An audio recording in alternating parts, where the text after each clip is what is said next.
सफल होने के लिए कोई लक्ष्य बड़ा नहीं होता, हारता वही है जिसने कभी दिल से लड़ा नहीं होता। प्यारे दोस्तों, कंकड़ की जिंदगी है, पत्थर की जिंदगी है, संघर्ष में भी खुद को जीने की जिंदगी है।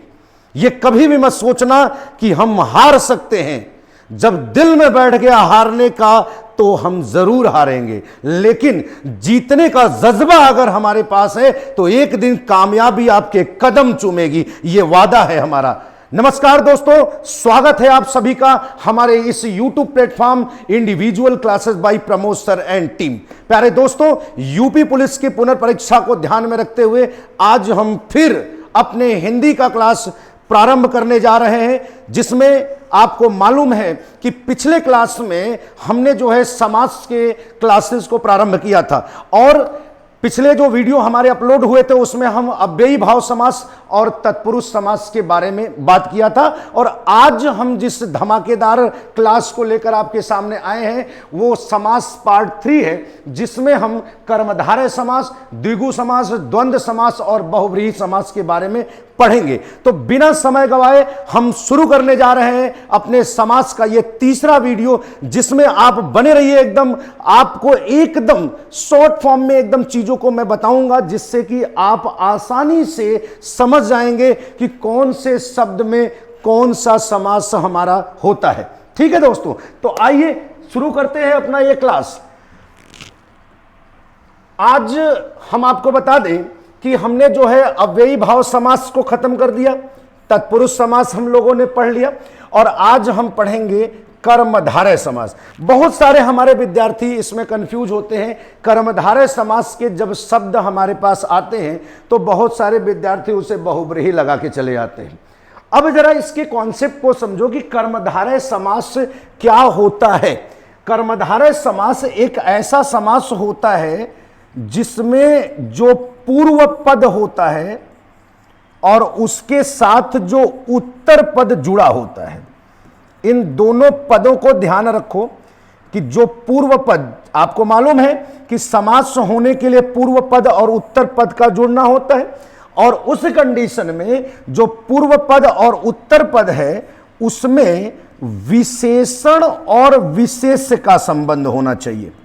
अगर कोई ऐसा समासिक पद है जिसमें विशेषण और विशेष्य का संबंध दिखाई दे रहा हो, इसका मतलब है कि वो हमारा कर्मधारय समास होगा। लेकिन जो सबसे मूल बात याद रखना है यहां पर, वो चीज मैं आपको बता रहा हूं। विशेषण कौन सा शब्द होता है? जो किसी संज्ञा या सर्वनाम की विशेषता बतलाता है। विशेष्य कौन से शब्द होते हैं? जिसकी विशेषता बताई जाती है, उसे विशेष्य कहते हैं।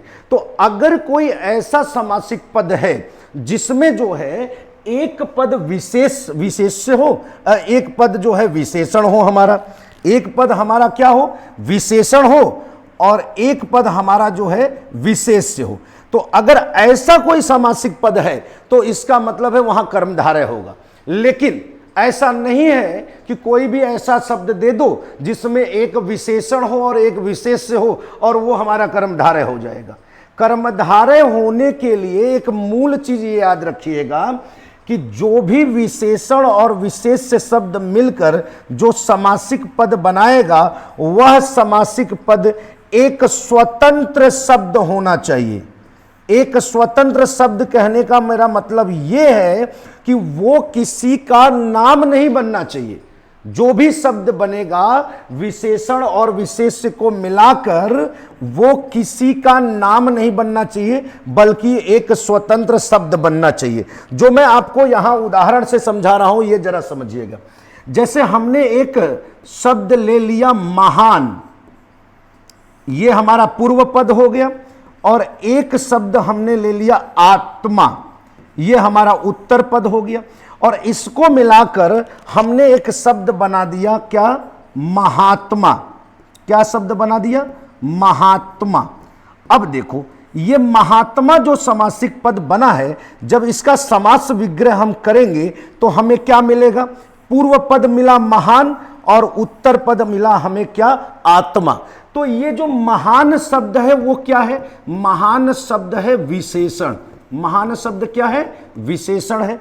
और आत्मा शब्द क्या है? आत्मा की ही तो विशेषता बताई जा रही है कि आत्मा क्या है? महान है। तो आत्मा क्या हुआ? विशेष से हुआ। तो अब जरा देखो, विशेषण, ये महान विशेषण और आत्मा विशेष से, इन दोनों को मिलाकर हमने शब्द क्या बना दिया? महात्मा। अब ये महात्मा शब्द किसी का नाम तो है नहीं कि महात्मा शब्द किसी का नाम हो जाए। महात्मा तो उपाधि हम किसी को भी दे सकते हैं। जैसे अगर हम एक और उदाहरण आपको बताते हैं, इसको भी जरा समझना। जैसे हमने एक शब्द रखा पूर्व पद पुरुष, और यहां पर हमने जो है एक उत्तर पद रख लिया उत्तम। ठीक, तो पुरुष और उत्तम, हमने इस दोनों पदों को मिलाकर एक शब्द बनाया, क्या? पुरुषोत्तम। ये हमने शब्द बना दिया समासिक पद पुरुषोत्तम। ठीक है ना? क्या बना दिया? पुरुषोत्तम। अब ये जरा पुरुषोत्तम शब्द को देखो, ये समासिक पद बना। तो पुरुषोत्तम शब्द का अगर हम समास विग्रह करेंगे तो क्या आएगा?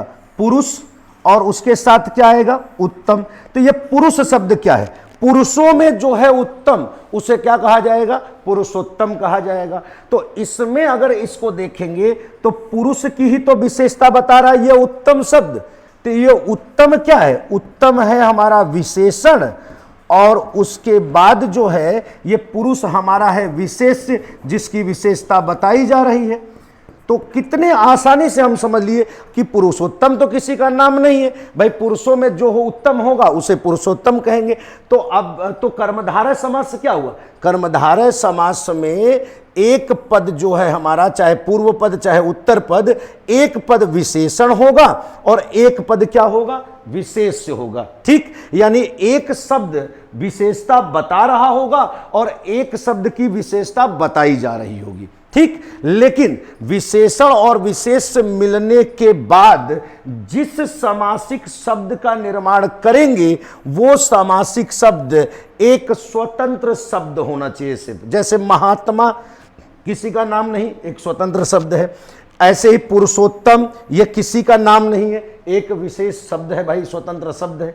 तो ऐसे सामासिक पद को हम कहते हैं क्या? कर्मधारय समास। ठीक, कर्मधारय समास समझ में आ गया?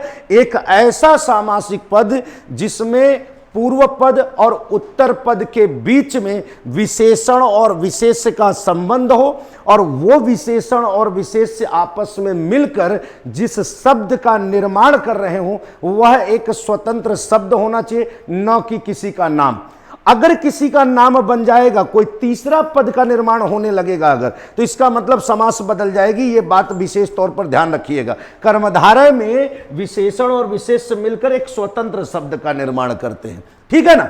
चलिए अब आगे हम बात करेंगे द्विगु समास। ये बहुत आसान होता है, इसमें भी एक मूल चीज याद रखना है आपको। द्विगु समास से क्या होता है पहले तो इसके बारे में समझो। द्विगु समास होता है कि जहां पर कोई भी जो पूर्व पद है वो पूर्व पद एक संख्यावाचक शब्द होना चाहिए। पूर्व पद क्या होना चाहिए बच्चों? एक संख्यावाचक शब्द होना चाहिए। ठीक, यानी जो पहला पद है उसमें कोई न कोई संख्या होना चाहिए, और जो दूसरा उत्तर पद उसके साथ मिला हो।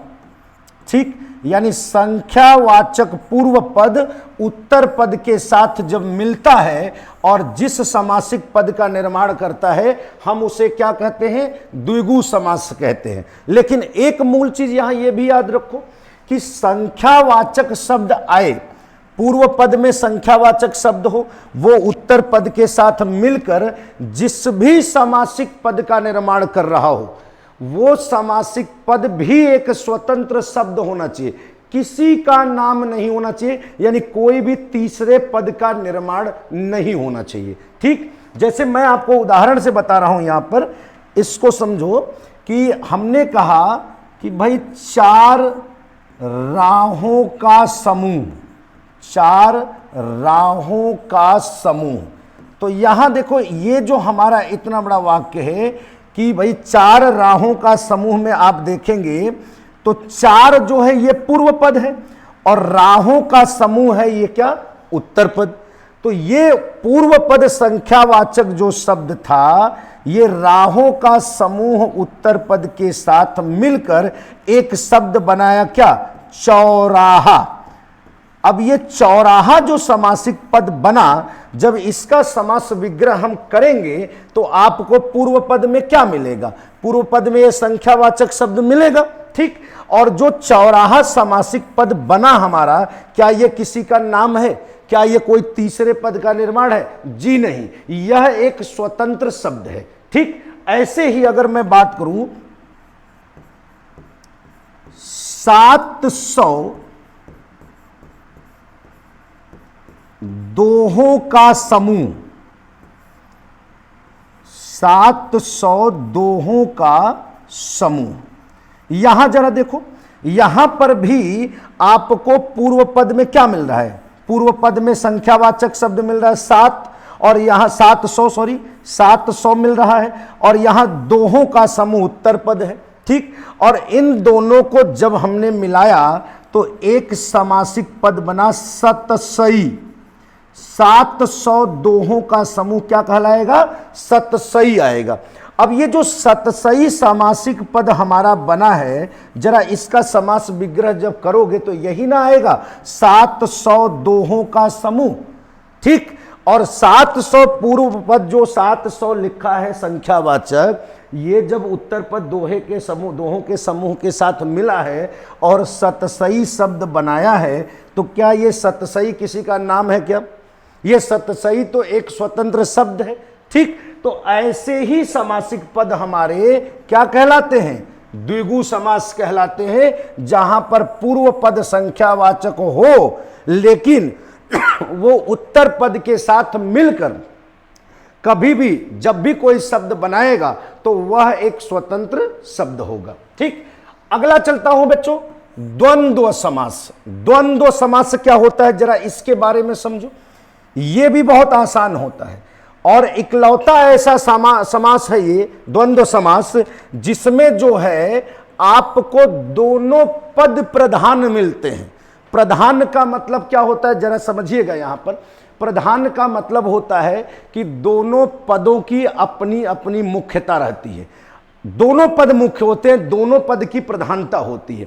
कई बार प्रश्न पूछा हुआ है कि कौन से समास में दोनों पद प्रधान होते हैं, तो यही समास है। कौन सा समास? द्वंद्व समास, जिसमें दोनों पद प्रधान होते हैं। और कैसे समझेंगे द्वंद्व समास कहां होता है?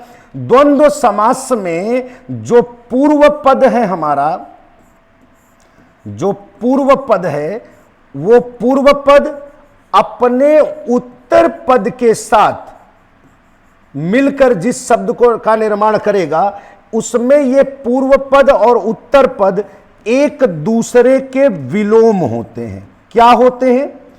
एक दूसरे के विलोम होते हैं, जो योजक चिन्हों के द्वारा जुड़े होते हैं।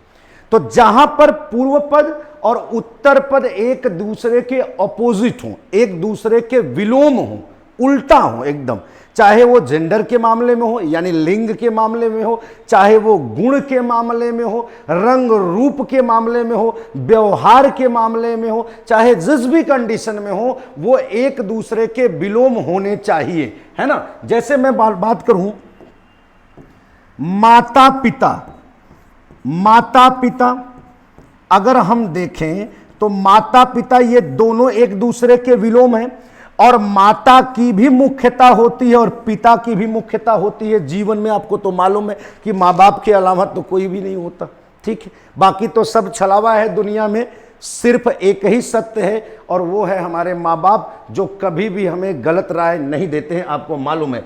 तो मातृभक्त और पितृभक्त बनो, यही मेरी सलाह है आपसे, ठीक है। तो माता पिता एक दूसरे के विलोम होते हैं और माता की भी प्रधानता होती है, पिता की भी प्रधानता होती है। ऐसे ही कह दूं सुबह और शाम, तो सुबह और शाम को हमने योजक चिन्ह से जोड़ा, सुबह शाम, तो सुबह की भी अपनी प्रधानता होती है और शाम की भी अपनी प्रधानता होती है। ऐसे ही हमने लिख दिया रात दिन, तो रात दिन में भी आप देख लीजिए एक दूसरे के विलोम है, और रात की भी प्रधानता होती है और दिन की भी प्रधानता होती है।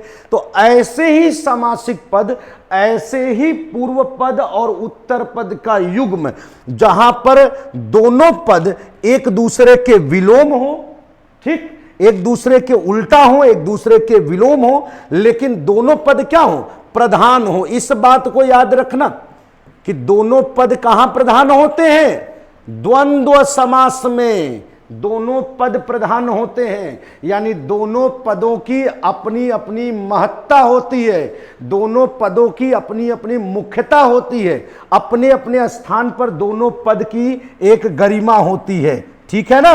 तो ऐसे ही समासिक पद जहां योजक चिन्हों के द्वारा जो है दोनों विलोम शब्द जुड़े होते हैं, पूर्व पद और उत्तर पद, और दोनों प्रधान होते हैं, हम उसे क्या कहेंगे, द्वंद्व समास। ठीक है प्यारे दोस्तों, तो ये बात तो समझ में आ गई।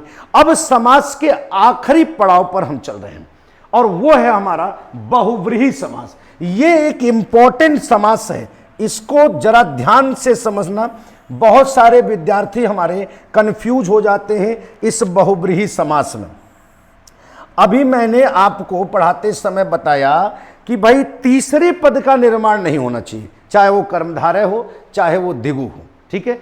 दिगु और कर्मधारय में मैंने बताया कि एक स्वतंत्र पद का निर्माण होना चाहिए बस केवल, है ना। तो तीसरे पद का अगर निर्माण हो जाए तो क्या हो, तो उसी को कहते हैं प्यारे बच्चों बहुव्रीहि समास। बहुव्रीहि समास क्या होता है जरा समझना। अगर कहीं पर कोई ऐसा सामासिक पद बन रहा है जिसका पूर्व पद जब उत्तर पद के साथ मिलता है, पूर्व पद किसके साथ मिलता है, उत्तर पद के साथ, तो दोनों मिलने के बाद ये दोनों पद गौण हो जाते हैं। क्या हो जाते हैं, गौण हो जाते हैं। जरा समझिएगा, कई बार प्रश्न पूछा है कि कौन से समास के दोनों पद गौण होते हैं।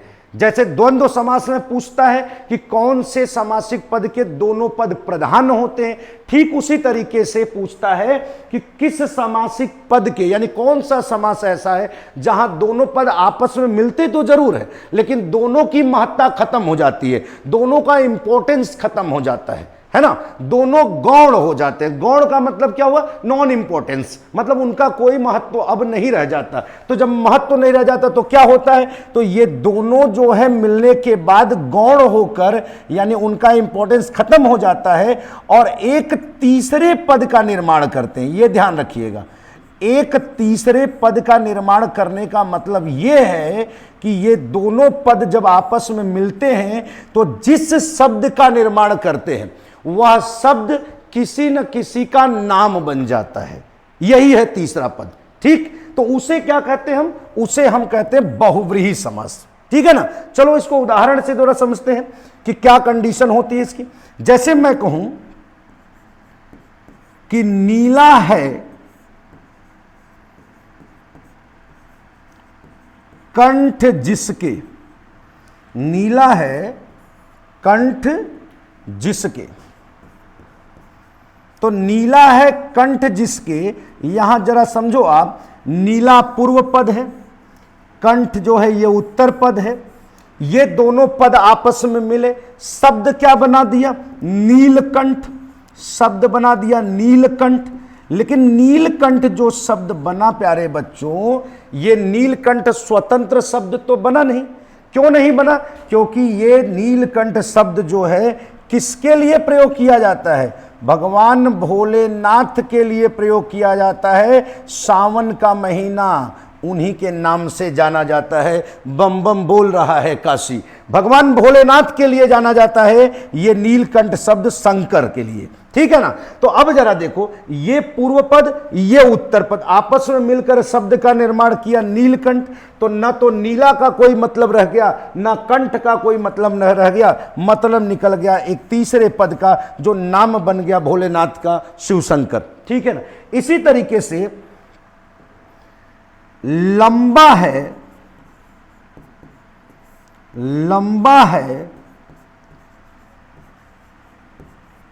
उदर जिसके, तो लंबा है उदर जिसके, इसमें जो है ये पूर्व पद आप देख रहे हैं लंबा और उत्तर पद आप उदर देख रहे हैं। अब ये लंबा और उदर मिलकर गौण हो गए, मतलब दोनों का मतलब खत्म हो गया, शब्द बना दिया इन्होंने क्या, लंबोदर।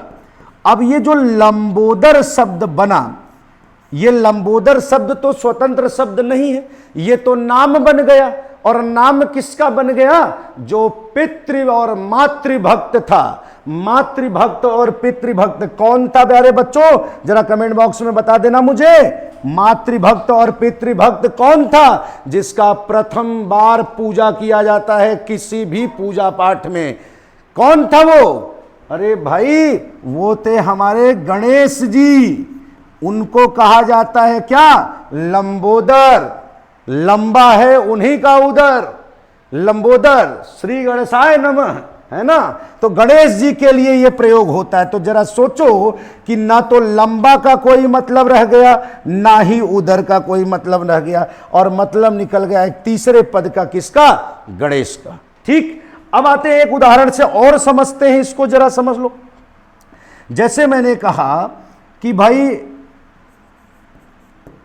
अंशुओं की माला धारण करने वाला, अंशुओं की माला धारण करने वाला, तो भाई अंशुओं की माला धारण करने वाला, जरा समझो ये, इसका पूर्व पद क्या है, अंशु, ठीक है, और उत्तर पद क्या है, माला।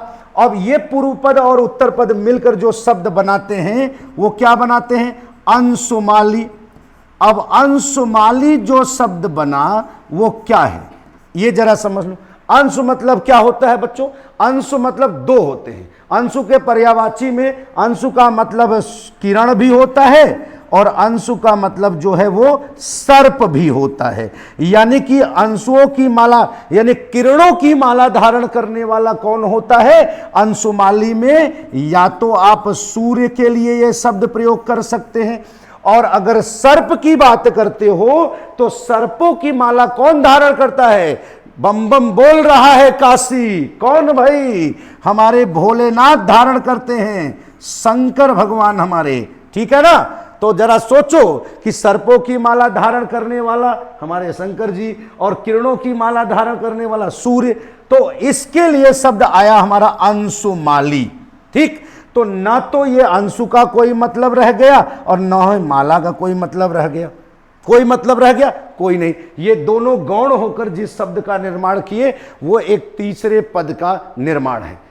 तो प्यारे बच्चों, आपको आशा करता हूं कि ये समास के जो बचे हुए हमारे पद थे, जो हमारे सामासिक पद थे, उनके बारे में आज आपको हमने बात किया। और समास के सारे वीडियो को आप देख लीजिएगा, समास के हर कॉन्सेप्ट क्लियर हो जाएंगे, उससे कोई भी प्रश्न अब आपका परीक्षा में गलत नहीं होगा, यह हमारा दावा है, अगर आपने पूरा वीडियो अच्छे से देखेंगे तो। ठीक है, और अगर आपको कोई प्रश्न पूछना होगा तो कमेंट बॉक्स हमारा खुला हुआ है, आप हमारे कमेंट बॉक्स में लिखिएगा, पूछिएगा प्रश्न, और उसके रिप्लाई हम आपको देंगे। बस आप हमारे इस चैनल पर बने रहिए। हमारा ये individual classes bye Pramod sir and team, जो कि ऑफलाइन के साथ साथ ऑनलाइन में भी आपको क्लासेस प्रोवाइड कर रहा है, और आप इस चैनल पर रह के अपनी सारे डाउट्स को पढ़ने के संदर्भ में सारे डाउट्स को क्लियर कर सकते हैं। तो दोस्तों, बस इसी शब्दों के साथ आपसे लेते हैं आप विदा। नेक्स्ट वीडियो में फिर मुलाकात होगी, बने रहिए हमारे साथ इसी चैनल पर, individual classes bye Pramod sir and team. जय हिंद दोस्तों, जय भारत।